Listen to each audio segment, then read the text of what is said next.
Conçu par la société Hurricane, le pump track de Saint-Privat-des-Vieux n'a pas tardé à séduire la jeunesse locale.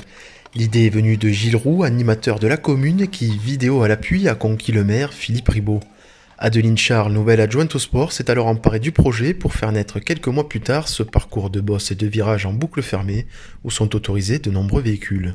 Tous les véhicules à deux roues, que ce soit le BMX, le VTT, les trottinettes, les skateboards aussi, donc oui, pas forcément de deux roues, et les rollers aussi. Voilà, tout est, c'est vraiment avec ça que les personnes vont pouvoir faire des figures, faire des sauts. Si elle n'a pas pratiqué ce jour-là, l'adjointe déléguée au sport nous explique le principe d'une pratique où les membres supérieurs semblent avoir de l'importance. Le principe, c'est de pousser sur les bras quand on est en vélo pour créer de la vitesse et ne pas pédaler en fait. En véritable initié, ce jeune usager délivre quelques conseils pratiques. Donc ce qu'on fait, c'est qu'on donne une petite impulsion juste avant la bosse du pump track, enfin de la bosse, oui.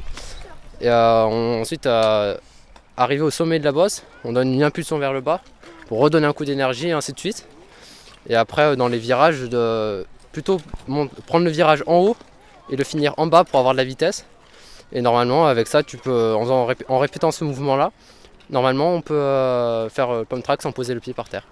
Mais Clément n'était pas venu seul ce mercredi, son papa passionné de sport de glisse était lui aussi de la partie.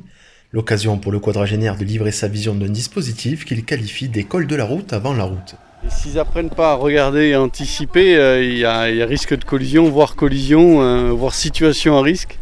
Et puis du coup, ça les amène très rapidement à réfléchir et à regarder autour. Et c'est malgré qu'il n'y ait pas l'essence, tout ça, je trouve que c'est très très bien. Ça force à observer. Alors il y a beaucoup de situations à risque qui font peur aux parents qu'on est, mais c'est très formateur. Et pour se faire plaisir sur cette piste de 180 mètres implantée au jardin de l'Olivrée, chacun a son bolide préféré. Le petit Eden, lui, a tranché.